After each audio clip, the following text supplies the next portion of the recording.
The Adventures of Tom Sawyer by Mark Twain. Longman Simplified English Series. Read by Surya Thongmount. Chapter 10. Pirates. Tom's mind was made up now.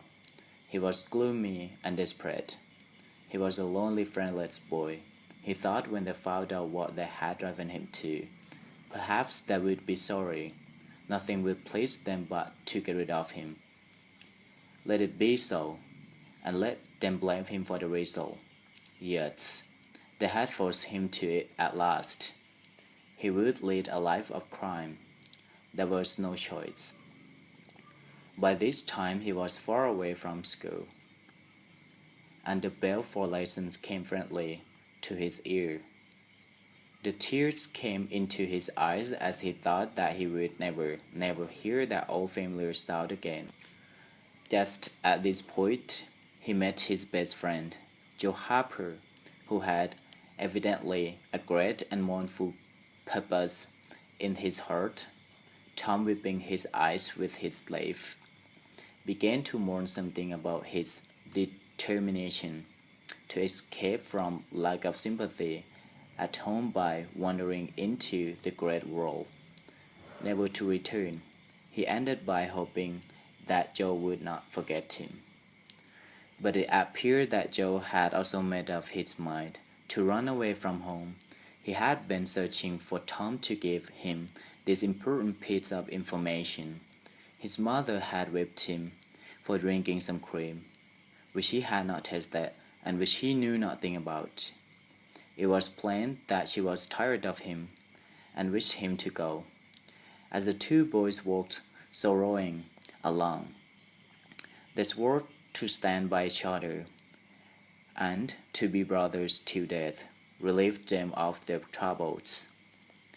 Then they began to lay their plans. Joe wanted to be a holy man and live on bits of bread in a cave and die, at last, of cold want and grief.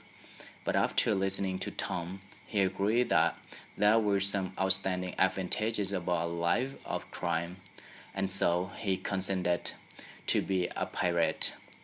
3 miles below St. Petersburg, at the point where the Mississippi River was about a mile wide, there was a long, narrow, wooded island, with a shallow sandbar at the head of it. This island would be a suitable meeting place. It was not inhabited, and lay far over towards the further bank, facing a thick forest. So Jackson's Island was chosen. Then they searched for Huckleberry Finn, and he joined them directly, for all professions were the same to him. They arranged to meet at a lonely spot on the river bank 2 miles above the village at their favorite hour, midnight. There was a small log raft there, which they intended to capture. Each rope bring hooks and fishing lights, and such food as he could steal in the dark and mysterious way of a cruel pirate. During the afternoon they told everyone that soon the town would hear something startling. All who got these vague news would want to keep it a secret and wait. About midnight, Tom arrived with some meat and a few trifles, and stopped in the thick bushes on the steep slope overlooking the meeting place. He gave a low whistle. It was answered from the foot of the slope. Tom whistled twice more. These signals were answered in the same way. "Who goes there?" said a fierce voice. "Tom Sawyer, the black adventurer of the Spanish seas. Give me your names." Huck Finn, the red-handed, and Joe Harper, the terror of the oceans. Tom had provided these titles from his favorite literature. "Give the password." 2 whispers delivered the same awful word at the same time. to the breathless night. Then Tom rolled his meat down the slope and let himself down after it, tearing both skin and clothes in the effort. There was an easy, comfortable path along the bank at the foot of the slope, but Tom knew that a real pirate preferred difficulty and danger to ease and comfort. The terror of the oceans had brought a big bag full of loaves, and had tired himself out carrying it there. Finn, the red-handed, had stolen a frying pan and a quantity of tobacco. The black adventurer of the Spanish seas said that they could not start without some fire. That was the wise thought, for matches were hardly known there in those days. They saw a fire upon Great Rock, 100 yards above, and they went and helped themselves to a glowing piece of wood. They made an exciting adventure of it, saying, "Shh," every now and then, suddenly stopping with finger on lip, moving with hands on imaginary knives, and giving orders in fierce whispers. They knew that the raftsmen were all down at the village, but that did not matter. They had to steal the fire in the right piratical way. They pushed off presently, Tom in command, Huck at the after oar, and Joe at the forward. Tom, with a gloomy face and folded arms, gave his orders in a low, stern whisper. "Bring her to the wind. Aye, sir." "Steady, steady. Steady it is, sir." "What sails is she carrying?" "Mainsails, sir." "Send the topsails up. Lively now." Aye, sir." As the boys steadily and uneventfully drove the raft towards mid-river, it was no doubt understood that these orders were given only for style and were not intended to mean anything in particular. Hardly a word was said during the next 3/4 of an hour. Now the raft was passing the full glimmering lights of the distant village. The black adventurer stood still with folded arms, taking a last look at the scene of his former joys and later sufferings. He wished that those whom he had left forever could see him now, on the stormy sea, facing hardships and death with a courageous heart. The other pirates were taking a last look, too.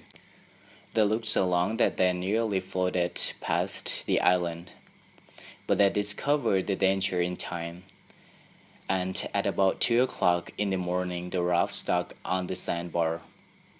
They walked backwards and forwards through the shallow water until they had landed their supplies. They had found an old sail on the little raft, and this they spread over some bushes as the tent to shelter their food. They themselves would sleep in the open air in fine weather, as pirates should. They built a fire in the wood, cooked some meat in the frying pan, and had it for supper with some of the loaves. It seemed glorious fun to be feasting in that wild, free way, far from civilization. The fire lit up their faces on the tree trunks around. After supper, they stretched themselves out on the grass, filled with contentment. "Isn't it jolly?" said Joe. "It's grand," said Tom. "I don't want anything better than this," said Huckleberry. "I don't get enough to eat usually, and here people can't come and kick and worry me." Huckleberry now filled his pipe with tobacco, pressed a glowing coal to it, and blew out a cloud of sweet-smelling smoke. The other pirates envied him these impressive fights, and secretly determined to adopt it soon. "What do pirates do?" asked Huck. "Oh, they have a fine time," said Tom. They take ships and burn them, and get the money and bury it in awful places in their island where there are ghosts to watch it and kill everybody in the ships. And they wear the liveliest clothes, all gold and silver and diamonds, said Joe. I don't think I'm probably raised for a pirate, said Huck, regarding his own clothes sadly. But these are the only ones I've got. But the other boys told him that the fine clothes would come fast enough after they had begun their adventures. Gradually the talk died out, and sleepiness began to steal upon the eyelids of the adventurers. The pipe dropped from the fingers of the red-handed. The terror of the oceans and the black adventure had more difficulty in getting to sleep. They said their prayers silently and laying down, since there was nobody there with authority to make them kneel and say them aloud. As they were about to fall asleep, an unwelcome visitor crept up and could not be driven away. It was conscience. They began to feel a vague fear that it was wrong to run away from home. Next, the thought of the stolen meat and bread. They tried to argue it away by reminding conscience that they had taken sweets and cakes and apples without permission dozens of times.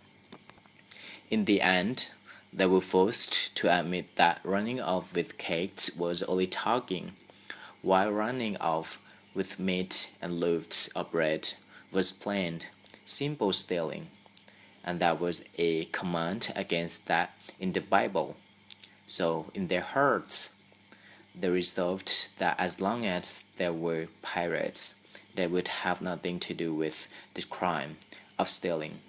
Conscience was satisfied, and those odd pirates fell peacefully asleep.